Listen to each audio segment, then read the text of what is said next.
I've got an example of real-time plan adjustments from the past. A few years ago, the team had direction from the executive leadership team that we would need more deferred revenue on the books. Our CFO was pretty passionate about this and had some particular interest in leveraging the plan to drive some behavior towards that. So our solution was just to provide special incentives to our sellers for long-term deals. Obviously, the longer the deal, the larger the quota credit. That was our approach. It was clear after a couple of quarters that the strategy was working wonderfully. We had more deferred revenues from long-term contracts than we'd ever had before. But an offhanded comment from one of our sales comp governance committee members had us questioning the success. They said, yes, we have significantly more long-term contracts and future book revenues, but one of these other metrics that we have is margin, and we're seeing some margin pressures that we didn't used to see. A deeper dive into this found that these margin pressures were coming from a very specific group of our sellers from the SMB team. Turns out that the customers in this space didn't consume our products and services the same way that other customers we had did. Many were smaller startups, bootstrapping a small but quickly growing organization. They struggled to fund payroll, let alone a 3-year engagement with our company. But hey, if the price is right, they'd figure it out. The sellers, motivated by the comp plan that we had in front of them, were essentially giving away anything they could to close the deal. Right? It was in their best interest to do so. That was the behavior that we were driving, unintended consequence.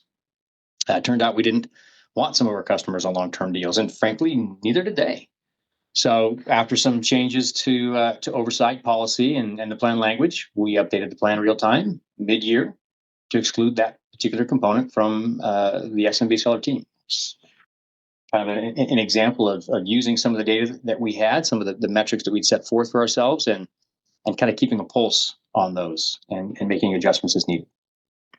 Yeah, I've something similar about like misaligned performance, right? To pay correlation. So one metric that I love and I've used for a number of years is how much of the commission or incentive pay is coming from the actual, we'll say the quota credit perspective, right? Mm-hmm. So you have the core part of the business that is, whatever your focus is at Workiva, it's S&S.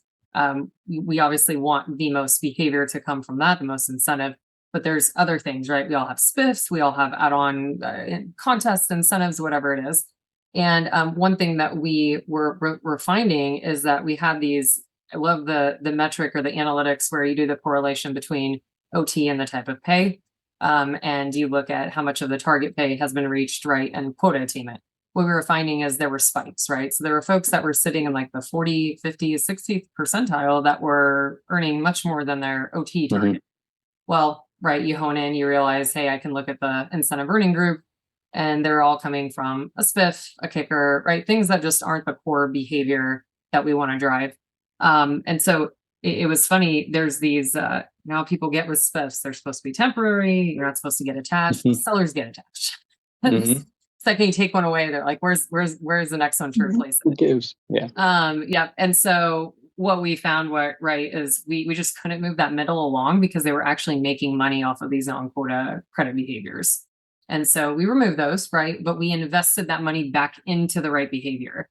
So that's always a mantra for me, right? I don't mind cutting cost if needed, but let's not do it, right? Let's always reallocate, hopefully, to top performers or to the behavior that we want to drive. So we reallocated it back to the comp plan, and the people who are great sellers didn't complain, and those that maybe weren't as high performing obviously had some complaints, but it got rid of some of that disparity. And so that's a great metric if you're not using that, comparing OT payout, right, to quota attainment payout, making sure that the earnings are coming from where you expect as a business and getting the expected ROI on that dollar.